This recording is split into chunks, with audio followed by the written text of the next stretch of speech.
Welcome to the PIPS webinar today on Return to the Office. There is simultaneous translation available. The instructions how to access it is in the chat box now.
Welcome to the webinar, and we thank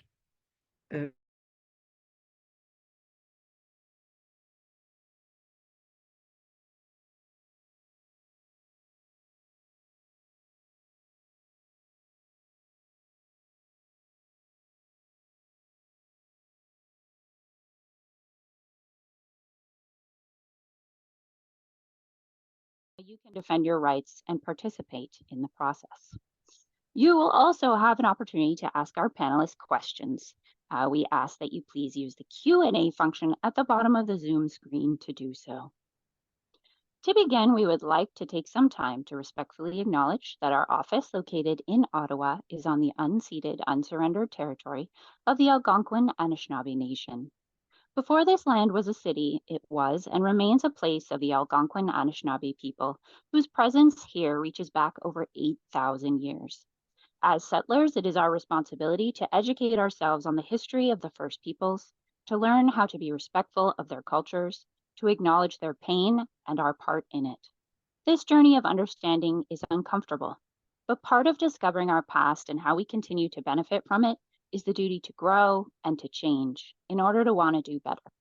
Working towards change, we can be hopeful that our journey guides us to a peaceful, inclusive, and respectful future, one where we can hope to have done the work required to be seen as guests of this great land and its First Peoples, and to be a part of their community. If you've started your journey of learning whose territory you work and live on, we invite you to make that acknowledgement in the Q&A. At the beginning of our webinars, we like to provide you with an equity statement, which clearly outlines our expectations from participants. If you could please take a moment to review the statement, the link is in the chat. As noted, the Professional Institute of the Public Service of Canada strives to create a climate that is respectful, safe, and inclusive, where we all feel welcome and valued, and where we are supported to make our contribution and support others to make theirs. We thank you for being a part of this inclusive space today. Now let's just go over a few of the key features of today's Zoom platform. Due to the size of the group, we have muted your computers to ensure we have the best sound quality for everyone participating and for those who will watch later. We ask that you use the Q&A icon in Zoom to send us a message if you have any questions or technical issues during the webinar. Today's webinar has simultaneous interpretation so that English and French-speaking members are able to participate. We'll be speaking in both languages, so please don't hesitate to ask questions in whichever language you feel comfortable using. We will note that there are instructions for selecting the language of your preference in the chat so that you have the right simultaneous interpretation feed. The webinar is being recorded and will be made available afterwards. Kat? Oui, donc merci tout le monde. Le webinaire d'aujourd'hui bénéficie de Thank you, everybody.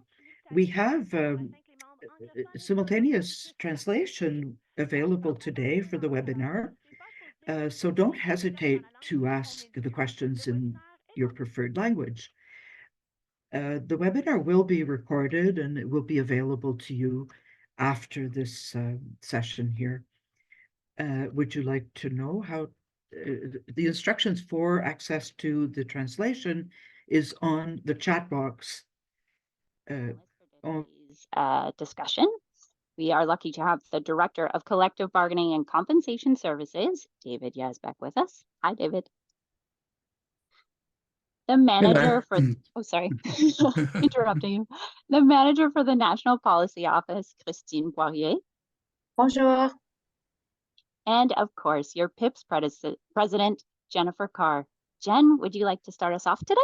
I would love to. Thank you, Naël. Comme Naël a dit, je me présente, je suis Jennifer Carr, je suis la fière présidente de l'Institut professionnel de fonction publique du Canada. Je suis excitée de voir autant de... I'm proud to be president of PIPS, and I'm very pleased to be able to present the webinar today.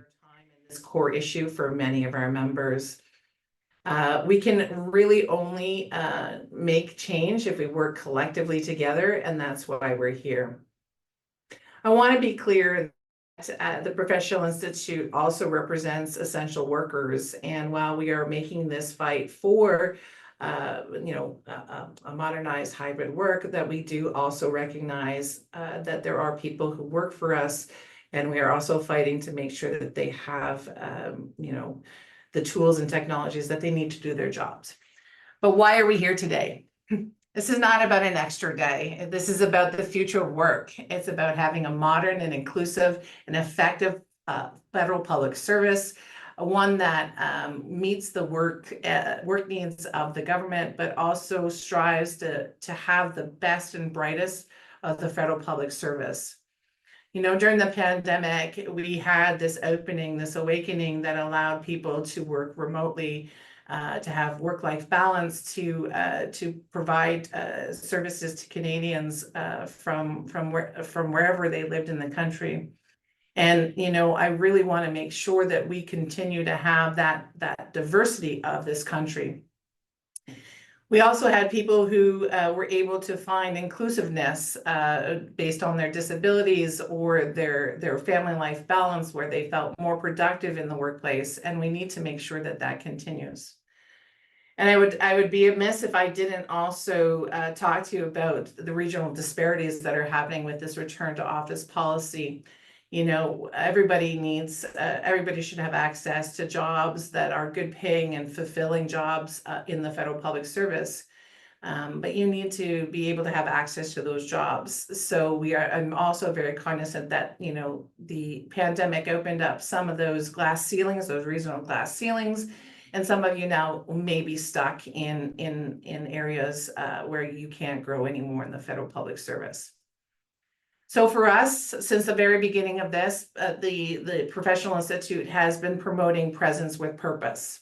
It should matter more to our employers what work we do on behalf of Canadians, and not where we sit, not where we're located from. So our goal here, my goal as the president, and probably your goal too as valued federal public service, is to build a resilient, inclusive, and effective federal public service that works not only for Canadians, but also brings you satisfaction. We're here to champion the adaptability and the flexibility for all future challenges. And we really want to focus on how to serve Canadians in the best way that is respectful to employees and employers, and also is valuable for now, but also for future generations. I look forward to having these conversations and answering your questions, and I'll throw it back to you, Naël. Thanks so much, Jen. Now let's begin with our first question for our panelists today. Some of our members are still learning about their rights and when they're able to leverage strike action. Can you briefly explain why going on strike isn't a tactic we're able to use in pushing back on the RTO mandate? David, do you want to start with that one?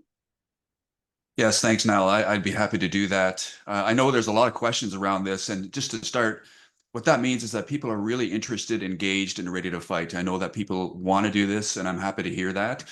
But to answer the question, there's a couple of I have a couple of responses. One is the strict legal response, and that is that Under labor legislation, unions can only go on a legal strike under very defined circumstances. Basically, you have to have an expired collective agreement, you have to be in bargaining, you have to reach an impasse, and you have to demonstrate that you've basically done everything you can to avoid a strike. There's also some voting requirements and things like that, as well as notice requirements.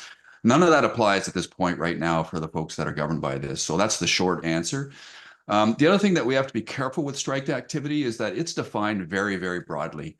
It basically means any action that anybody takes, a couple of people take or more, that has the effect of limiting the output of an employer. So pretty well anything can be a strike if it's having that intention. So we have to be careful because there are fines and potential discipline associated with strikes if they're not legal. But the other thing I want to mention to everybody, just to go back to my first point, and that is that there's a reason why Parliament has limited the time period for strikes. And that's because you folks have enormous power. And for economic reasons, the government only wants us to be able to strike in very specific situations. So keep that in mind as we engage with this issue of remote works and as we push the issue further, because we have a whole lot of power that we can utilize when the time is right. Thanks, David. Niall, if I can add something, because Absolutely. we did have our joint webinars with our fellow unions, and I'd like to highlight something that the president of CAPE says, which is, strike is a great goal to get to, but we have to build our momentum and our collective action, and I think we need to make sure that we get that momentum going as well. So we're starting and ramping to gauge support, and by the time we are in a collective bargaining scenarios, and for PIPS that is kind of fall 2025, if I'm right, David, that's when our first group will be in that position. You will have the ability to tell your bargaining team which route you want to go. If you want to go through an arbitration, or if you want to go through a strike route. And so building this momentum and making sure everyone has the ability to participate and tell us where we want to go in the future is super important. Thanks, Jen. Our next question, the duty to accommodate is the duty of employers to make sure that workplaces are inclusive and allow all workers to participate fully. How does the duty factor into the RTO mandate, and in what circumstances can it be applied? Christine? Yeah, thanks, Niall. So at the very basis of it, the duty to accommodate has not changed with the introduction of this latest RTO mandate. The mandate does not trump the employer's legal obligation. And I want to repeat that because we have unfortunately heard of employees being told by their managers, nope, there's an RTO mandate. The legal obligation stands. So this legal obligation, though, to be clear, it arises from protected characteristics under human rights legislation and associated policies from there. This duty does not extend to any requests that might be made to telework, regardless of the root basis. So there has to be that protected characteristic and protected grounds. For example, the one we hear the most in the context of return to office is disability and family status. Now, to be clear, the employer has an obligation to accommodate an employee's functional limitations. So that's not an automatic right to telework, even if you do have certain functional limitations. Perhaps I can give you a quick example. If the employee cannot sit for an extended period of time, that's their functional limitation, and that's what needs to be communicated. But the accommodation may be that the employer needs to provide a specific sit-stand desk to that employee. The accommodation will not automatically be to grant a full-time telework agreement. However, in certain cases, a full-time telework agreement could be the result of that discussion, of that collaborative discussion between all parties involved. So that's the first piece. And I think also there's also a need to make a difference between an employee want and a need. And we see that one in the context of family status a lot. If you want to meet your kids at the school bus stop because you prefer that, because it's nice to be able to greet them at the bus stop, that won't necessarily meet the test. However, if you're unable to secure after-school care because there's a wait list at your particular school and you've exhausted all other reasonable options, maybe you live somewhere where you have no family members, there are no available babysitting options near you, perhaps that's an accommodation discussion that you then need to have with your employer. And maybe that just means shifting your hours or until you're able to secure care. So that's it's very much done on a case-by-case basis, and it really requires the collaboration of all parties.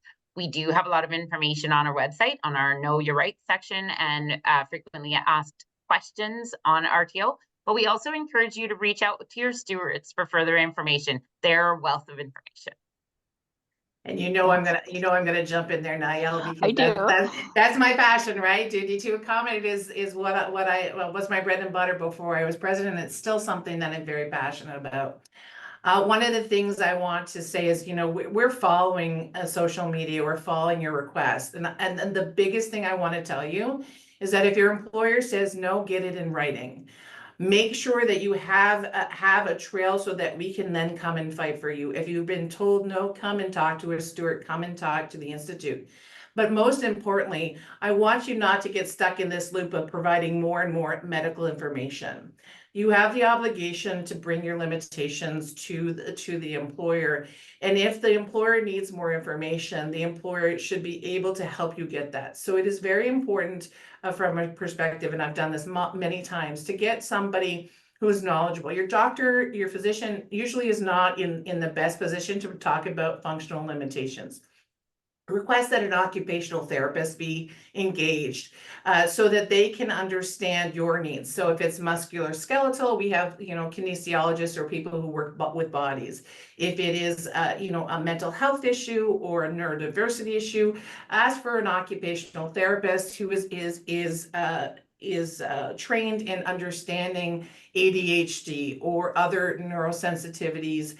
Because that is going to be your best key. It is the employer obligation. And I can see from the Reddit posts, a lot of people are getting stuck in this loop. What information, am I going to get caught? Am I giving the wrong? Just, talk to a steward. Let us help you get the employer to engage an occupational therapist and get the proper people involved in the process. Thanks, Jen. David, did you want to add anything? No pressure. No pressure. No, those answers were great. Thanks. Perfect. Merci beaucoup. Je vais y aller en français. I'm going to speak French for a while. We have another question. Members asked if the return to office directive can be the subject of a grievance, and what type of grievance is submitted by the Institute. First, the Institute already submitted grievances. As a matter of fact, a policy grievance, so with respect to the return to the office, contesting the lack of consultation, and the employer has not consulted the union before changing the conditions for the return to the office. This is the second time that they've done this, and this also happened in 2022, December 2022. So this is one thing that we stated, and also on more specific problems, issues. Now that the 9th of September has gone by, we've discussed the possibility of submitting a grievance to the ministry, and this is what is happening now for certain sectors of the population who are contesting the return to the office. And we also submitted a grievance regarding unfair work practices for the Treasury Council, and so that we have dealt with this question on all the fronts possible. And people have asked if they can submit individual grievances, so that in general, we submit very clear grievances. It has to be specific. Did they not satisfy our request for an exception with respect to adaptation in the workplace? If this was not respected, and according to on a case-to-case basis, we have submitted grievances. Other employees have submitted a grievance because they were hired on the basis of being able to work, to do telework on a full-time basis. And now the situation is completely different, so that they were able to submit a grievance because of that reason. And this is valid, and these are individual grievances. Where there are not really justifiable motives, it's not appropriate to submit grievances. But if you want to do this, we encourage you to explain the reason. The Institute has resources to go ahead with this. But beyond that, I realized that I forgot to mention there's situations when it's a question of health and security. There depends on the context. In the context of health and security, there was an article this morning concerning problems about mice infestation in the office. And you can see this on our website, but you can see the type of thing that is being discussed. And I really encourage you to submit grievances. Can you just repeat this all in English? Some people are not understanding everything in English, and so maybe you can repeat it all in. Absolutely. So first, I said we have filed several policy grievances, mostly taking aim at the fact that the employer has failed to consult bargaining agents, and not just PIPS, all the bargaining agents weren't consulted, and that was done both when they first announced the return to office in December 2022, and again when they announced this change in May 2024. So there were no consultation whatsoever. So we filed several policy grievances on that. We also filed unfair labor practice complaints. And these are in the process, right? So they're unfortunately slow processes, but we are handling these. And in addition to that, there are situations where individual grievances can be filed. We have taken the approach where we're filing those where there is merit to a file, rather than just filing them just to say you're not happy that you have to go to work, or go to the office, I should say. To be perfectly clear, I'm well aware that everybody is working very hard wherever they're working from. So we are very much taking the approach of a case-by-case basis, whether it's because your employer is not respecting their duty to accommodate, whether it's because there are health and safety issues with your return to office, or in cases where people fit within certain exemptions or exceptions that are specifically listed in the direction on prescribed presence in the workplace, such as people that were hired to do remote work. And that, so those are just a few examples. There are there's information on the website, but also do reach out to your stewards. They're there to help. Merci beaucoup, Christine. I've also put the link to finding your steward in the chat. Donc, j'ai mis le lien pour trouver vos délégués syndicaux. Thank you very much, Christine. I also put the link on the chat box, in the chat box. I want people to know that we're hearing you and we're hearing the frustrations and whatnot. One of the biggest things that I've spoken out about is the inconsistencies between departments within the Treasury Board, within the central agencies, because of that it's not in our collective agreement, that it's not something that's written down. To this point, Christine brought up health and safety. The employer's response is responsible for providing you the basic tools to do your job, and that includes having a proper desk, having proper ergonomics, having proper equipment.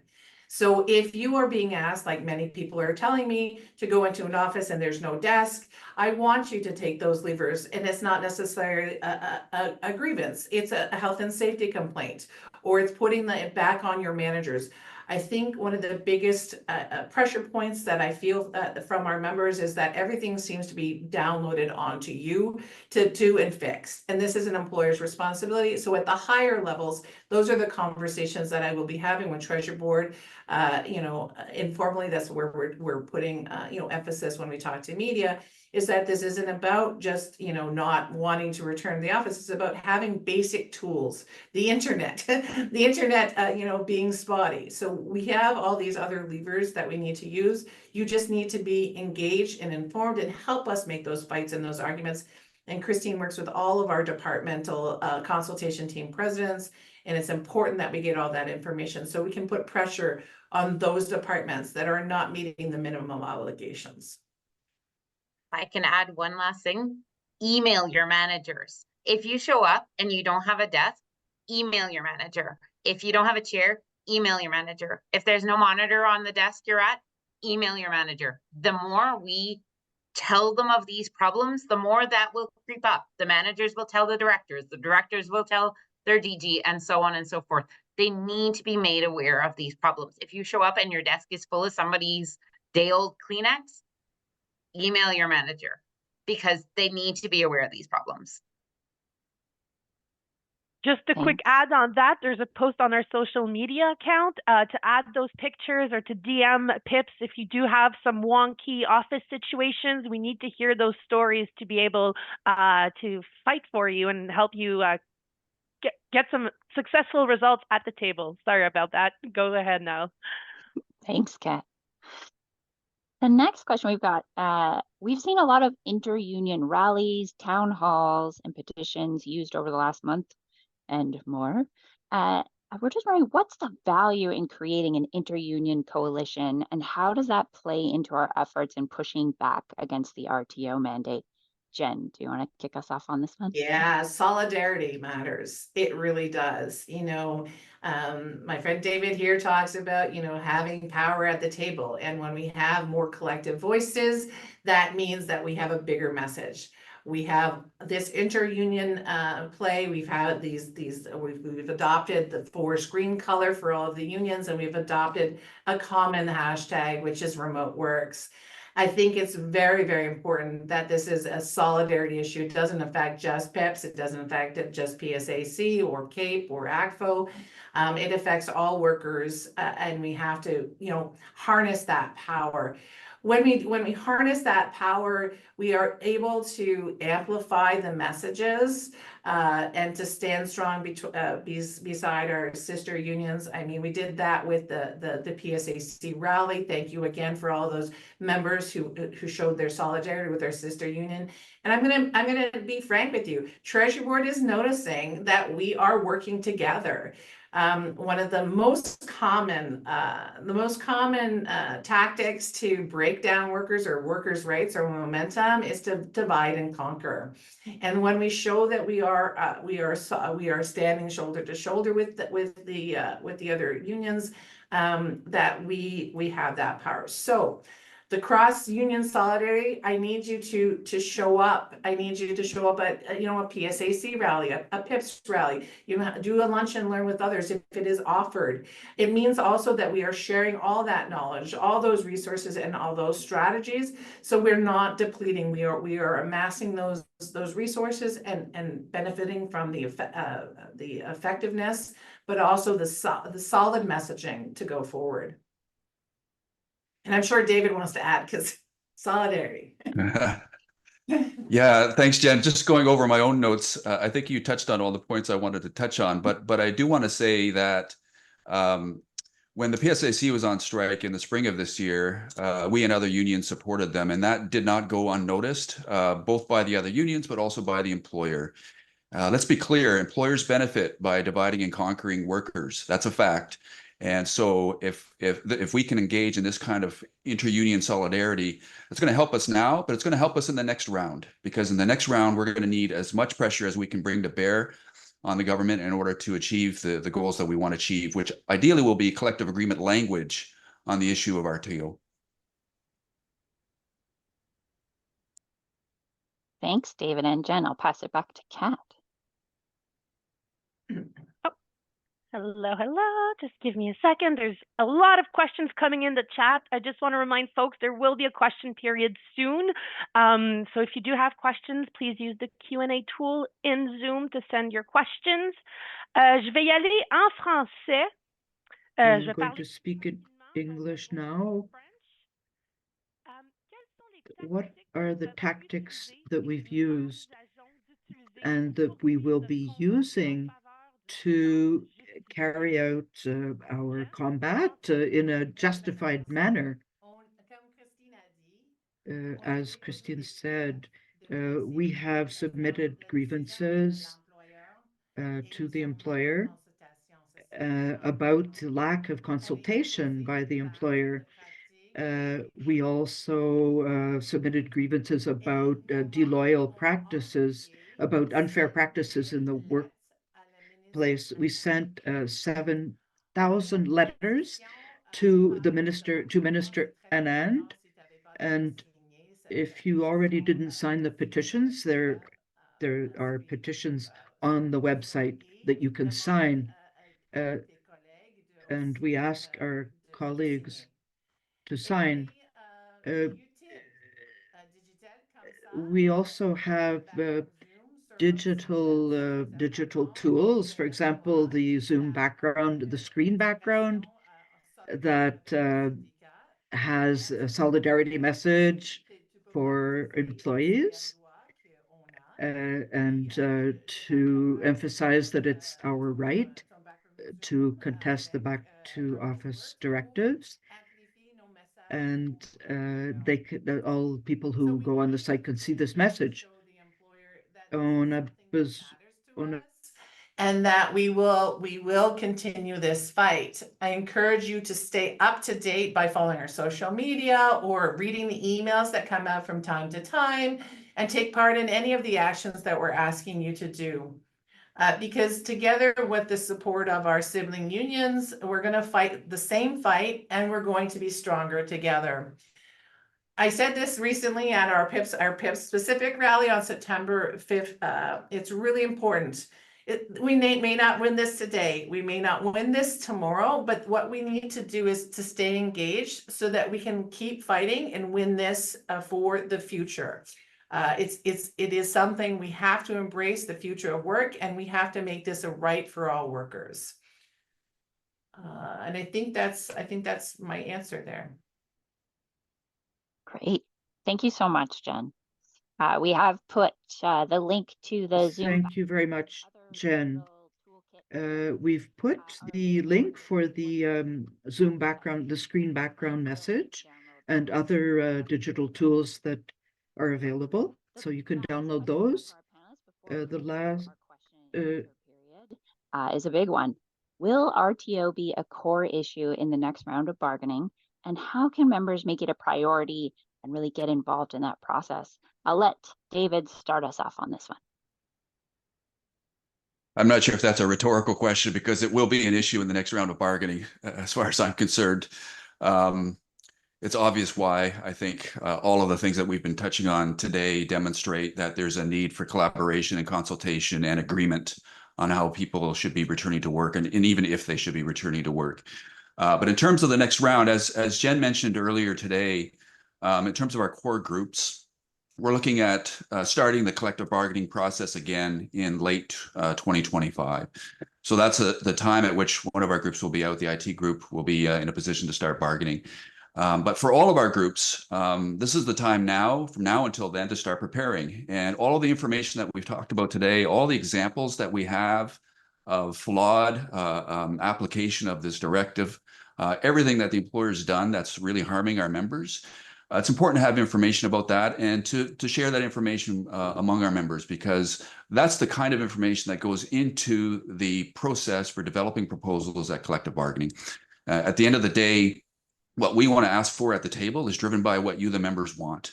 And so we'll be looking to you for, and to all of our bargaining teams, particularly, to looking at this issue and developing proposals on how we can provide a solid basis in our collective agreements for dealing with RTO issues. The real key is to identify those issues and put specific language in the collective agreement so that we can be protected in the future. And so this will be a major point going forward. There's a wrinkle on that, and one of those wrinkles relates to what we call the central table. And some folks who followed our last round will know that there were certain issues that were negotiated at a central table. And the idea there is that we sit at a table with the employer and we negotiate on behalf of various groups. And the result is an agreement that applies to various groups. RTO is an example of an issue that makes sense at a central table. So that's something that we may want to think of as a union going forward. The employer has to agree to talk about this issue at a central table, but that might be one of the ways that we get at that in the next round. Regardless, we do want to get at that in the next round. And so, as I said at the outset, we'll be looking to our members to help mobilize around these issues, help engage around these issues, and help develop proposals so that we can make them before the employer and at the table, and come out with better language on this issue. Yeah, I think the only thing that I'd add, David, is the fact that, you know, I pride myself on being a president and working for an organization that base all of our arguments on evidence, and that data and that evidence comes from member engagement. So it is really important when surveys come through. You know, this is not the public survey, employee satisfaction survey that, you know, the data gets rounded up and massaged, and they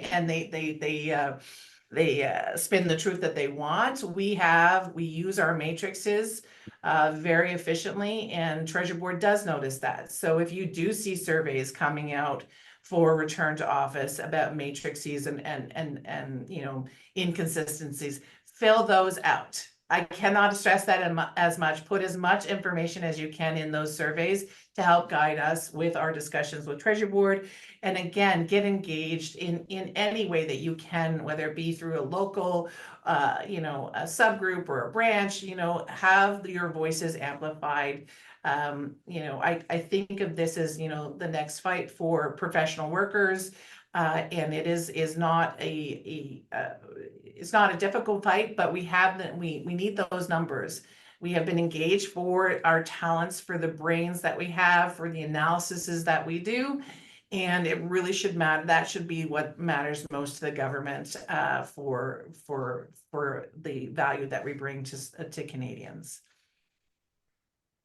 And if I could just build on that quickly now, and that is that the need for data is crucial. And you remember at the top of the webinar today, we talked a bit about striking and when that's appropriate, et cetera.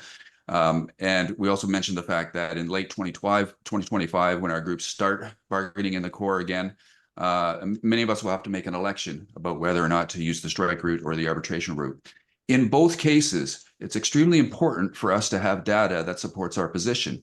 If we're using the strike route, we're going to be battling at the table with the employer and trying to convince them about our position, and also convincing the public, frankly, if we're in that stream. But even if we didn't go that way and we were on the arbitration route, again, data is crucial in that event as well. So the more information that we can gather from you folks, the better we'll be in the future. Thanks.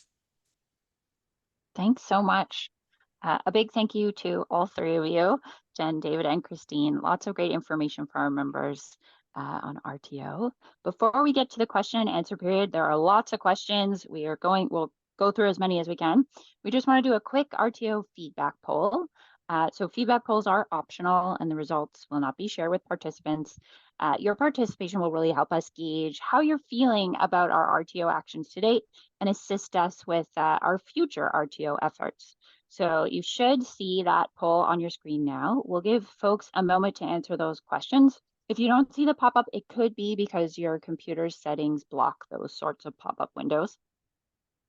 So folks can go do the poll. And also, if you have additional questions, you can pop those into the Q&A tool. I will hand it over to Kat, who's been through all of the questions, and we'll start us off. Thank you so much, Niall. The poll is up. I'm having issues seeing results, so hopefully that's being figured out. All right, let's go to our first question. Can we, oh yes, we talked earlier about some of the actions that we took, the petitions amongst the letters to MP. A member is asking, can we be punished, for example, fired for signing petitions and emailing our MPs? Is that something you'd like to answer, Christine?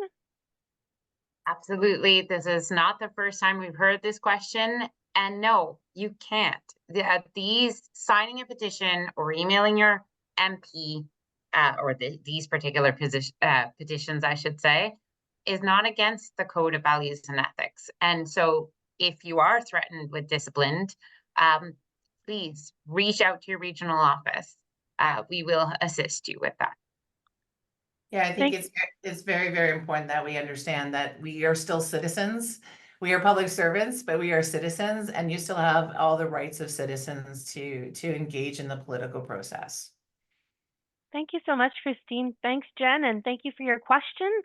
We have another one here. Do we have to disclose medical conditions if I have a doctor's note excusing me from work in office work? So I'm going to take that one, Christine, and then you can jump in because that's my favorite one. Is, you know, I like I said, I've been doing duty to accommodate for over 15 years. And while, you know, a lot of the people I help feel that disclosing your medical condition will garner sympathy or understanding, it usually backfires. So I would suggest that even if you are pressured, that you do not disclose your medical conditions. You are only obligated to disclose your limitations. Again, going back to my original, the last question on the accommodation piece is sometimes your doctors don't understand that. They think that they can write a note and say return to you know, remote work or individual. But it is really, really important that we get those limitations. And that's why having the third party engaged an occupational therapist is great. We are not entitled to determine the accommodation that the preferred accommodation. We're entitled to have accommodation that does our limitations. However, the government will, or the employer will always try to say that it's satisfactory in what they've given you. And that's our job, our role as stewards and as EROs, employment relation officers, to help when they are providing something that is inadequate or something that doesn't actually meet the needs. And one other caveat is that if you are provided accommodations, you know, and your condition changes, you need to update that. You need to make sure that that is continual, because the employer sometimes will say, we've already accommodated you. You're now asking for more. You still are entitled to have accommodations that work on your based on your needs and assessments of that time. Oh, and one more, because there's so much on this. If your employer is saying that, you know, you don't qualify for an accommodation because they have a list of pre-approved conditions or something like that, that is not allowable. As Christine said, they have to evaluate each case, each individual on a case-by-case basis. So immediately let us know about that. And I'm done, I think. Did you want to add anything, Christine? No, I think Jen covered it all. I think the only little other thing that the employer can ask you for with regards to those functional limitations is probably a period of time. Some require temporary accommodation. Some functional limitations are permanent. And to that end, I think it's worth sharing with this group that if you had an accommodation that predates all of this, the OCRO had, Treasury Board had previously told us that they would not be reopening these files to have employees jump through the same hoop to prove that they were perhaps permanently disabled and so on. So again, if you're one of those employees, please reach out. We are happy to help. Thank you so much, Christine. Thanks, Jen. We have another one on accommodation. Can we ask, I know you touched on this briefly a bit at the beginning, Christine, but can we ask for accommodation for childcare? I've been told no accommodation will be approved for childcare. Is that one of the type of cases where we can do a grievance? This is the very lawyerly answer. It depends. So you can ask for accommodation in the context of family status. However, if it's because you just don't want to pay for childcare, that's not going to be sufficient. If it's because you're stuck and you're in a position where, you know, you're a single parent, your child's school starts at a certain time, you're unable to secure other childcare. But there are tests associated to that you're going to have to satisfy certain criteria before accommodation can be granted to you. And in most circumstances, you would have to prove that you are actively trying to secure childcare. Usually these are temporary accommodations, and it won't necessarily open up the door to full-time telework. You know, we've heard of people kind of saying, well, my 2-year-old's at home. Well, the response to that might not be teleworking. It might be being granted a certain type of leave. So again, I know Jen and I keep saying that, but it's a case-by-case basis. But the employer is saying there will be zero accommodation in the context of childcare is wrong. They can't have that kind of blanket response. Yeah, that was what I was going to say. Be very wary of don't even try or don't even attempt to. Those are tactics used by the employer to make you think that you don't have an accommodation. And again, it is case by case. Reach out to your steward though early. Reach out to somebody early, because these processes feel like they are intrusive, that they are, you know, asking for more information that is necessary. Especially when it comes to dependent care. There's lots of accommodations that can be made that are, you know, cost like zero cost. It's just pushing that. And with this prescribed purpose, presence with purpose came in, they removed your manager's ability to treat you like an employee. They really are trying to minimize exceptions and stuff like that. But that doesn't meet the spirit of the legislation, and we have to push back on that. Thank you so much, Jen, and thank you, Christine. I have a French question. On va y aller en français. We have a French question. Hello. In my place of work, my workplace is in Laval, and my manager changed my workplace for Montreal, which is about 40 kilometers away from my residence. And it actually takes me longer to get to the workplace. And my colleagues are all elsewhere. And should I ask to have a closer... If she's allowed to ask for a workplace that is closer. That's for you, Christine. C'est pour toi, Christine. Tu vas commencer? Oui, je peux commencer. Certainement, tu peux toujours demander. You must always start by asking, unless there are operational requirements that are very complicated, but otherwise make the request. And especially if the workplace, especially if you had been willing to go to a workplace in Laval, it shows that you're asking in good faith. And the employer has to consider the request. He may refuse it, but he has to do it in writing, so that it might be a little difficult to understand why, if your workplace has been moved to Montreal, you live in Montreal, why is this more difficult for you to work there instead of in Laval? But you have to explain it. The change of a workplace. This is a question which is often asked to the review panel. They have rules that apply to this. It's very important if the employer tells you that your workplace is going to be elsewhere. It creates a lot of confusion. The employer has to indicate the exact workplace, And if you're asked to work elsewhere, maybe there won't be an office. There may be infestation, pest infestation. There are rules, and they have to follow the review panel's rules, so that, and we can give you advice also. Thank you, Jen, and thank you, Christine, and thank you for your questions. I know there's still quite a lot of questions in the chat box now. We have thousands of people joining us, and we'll share. You'll be able to check out, get those digital backgrounds. You'll be able to get all the latest updates on RTO. My colleague Niall is going to post those in the chat. So honestly, it's a great resource box. The FAQs are excellent. Most of what we've spoken about today is covered on that webpage. So I strongly encourage folks to use it. I have another one. This one's for you, David.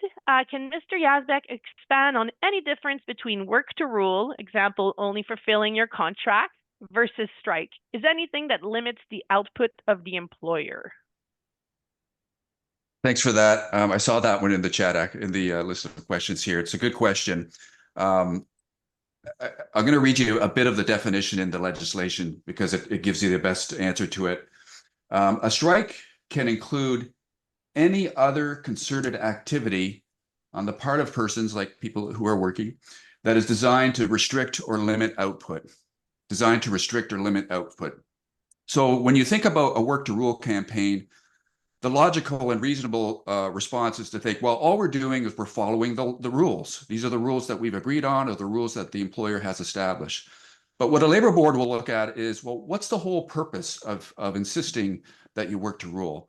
And in this case, it's pretty clear we're trying to leverage pressure on the employer. So a labor board will probably interpret that as being effectively a strike. So that's where it's very difficult for unions to get to think about striking in circumstances where we haven't been bargaining and we're not in a position where we're legally allowed to strike.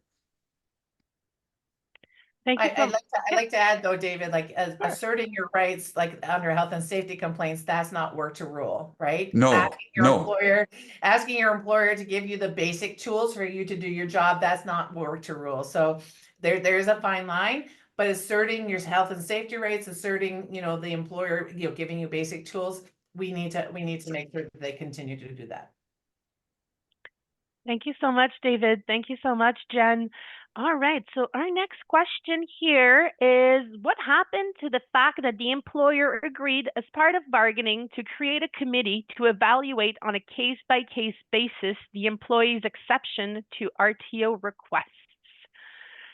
Christine, I know that you've been a bit involved with the discussions around this committee. Maybe you want to take this one, or Jen? Sure, I don't mind. So there was two parts to that. So there was the Joint Consultation Committee on the review of the directive on telework. And that was a committee of PIPSC employees and members and representative of the employer at Treasury Board. So we did do a line-by-line review of the directive on telework. Over and above that, and I think that's what you're referring to, there are departmental review panels that are being set up in all the departments. These are being set up mostly by our national consultation teams in their respective departments, or EROs who do consultation in departments where there are no consultation team presently.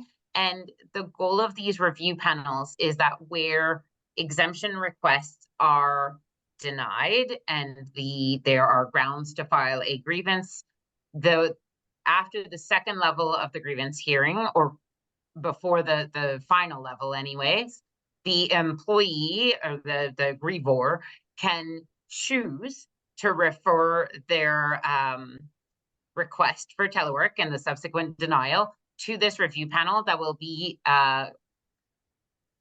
composed of equal amounts employer and bargaining agent, like just PIPS representatives, where they will review the request and the subsequent denial and make a recommendation for usually the ADM, but whoever has the delegated authority to hear the final level grievance hearing and make that decision. So these are still being, in certain departments, they're set up, they've done their terms of reference, they should be fairly ready to go. In other departments, I know that they're actively working on finalizing these terms of reference.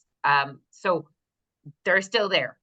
To answer the question of what has happened to them, we haven't, however, seen how effective they are, because we're getting there, right? So we encourage you that if you're in one of those situations where you ended up filing a grievance on a denied telework request, that you explore that opportunity, which is an opportunity for representative to weigh in on an otherwise denied request. These are being reviewed anonymously by the review panel. So if you're worried that you know the consultation team member that might sit on there, it's anonymous. Thank you.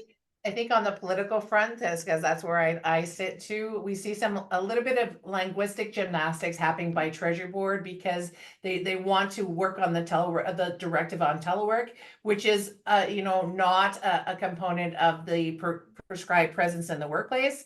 And so we are at the highest level, my level, trying with the other unions, trying to get clarity and make sure that these directives, they work together and they're not independent. So, yay. Thank you so much for your answer. Thank you. Okay, we have time for one question quick, because I know, Jen, you want to wrap us up. So for RTO, can the employer tell you which days you must be in legally, or do you have a choice? Can they tell you which satellite office you have to work from? So you're not going to like my answer, because it is like right now the prescribed presence is left up to each department to determine. So yes, they have we have what are called anchor days or fixed days, and then you have a flex day. We have rules that don't apply. Some departments, if you're sick, you have to make up that in-office day. Others you don't. This is really why it's so confusing for you as members, for us as unions to go and make those requirements. Listen, going back to, you have one place of work. If they want you to show up to another place of work, then, the NJC applies. I encourage you to say, okay, perfect. You're asking me to go. I will be submitting my minor travel expense claim to attend this workplace. The reality is that this directive is causing chaos.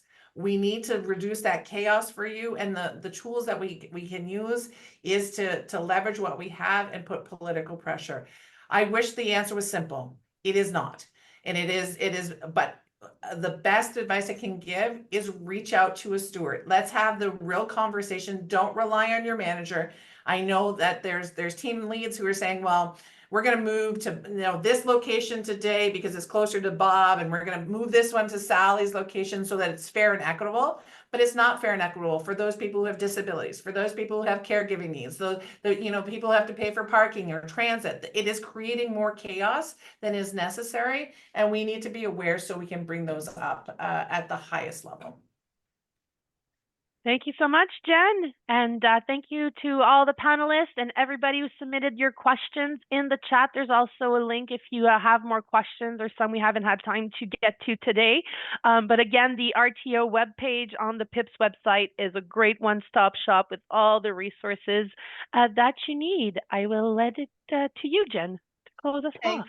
Yeah, thank you, Kat. So I just want to say thank you so much to everybody who has joined us today. Merci beaucoup de tout le monde qui nous rejoint aujourd'hui. I think, my biggest message to you is that we are not just fighting for today, we're fighting for the future of work. A lot of people who have been around for a long time know that we were moving towards this direction. The government had downsized its building. We were adopting, flexible models, diversified teams. And what that was to create was a resilient, inclusive, and effective public service. We just have to remind Treasury Board of those facts. We just have to put the pressure and say that this is where we're going, and that we need to be able to have those collective voices to champion the adaptability of the future challenges. Like I said, you know, this might not be today, this might not be tomorrow, but it is a fight that we can win, especially as knowledge workers. And I think we need to, you know, have the messages that, you know, we want to be focusing on how we can best do our work, serve the Canadian population in the valuable jobs that they do for now and in the future.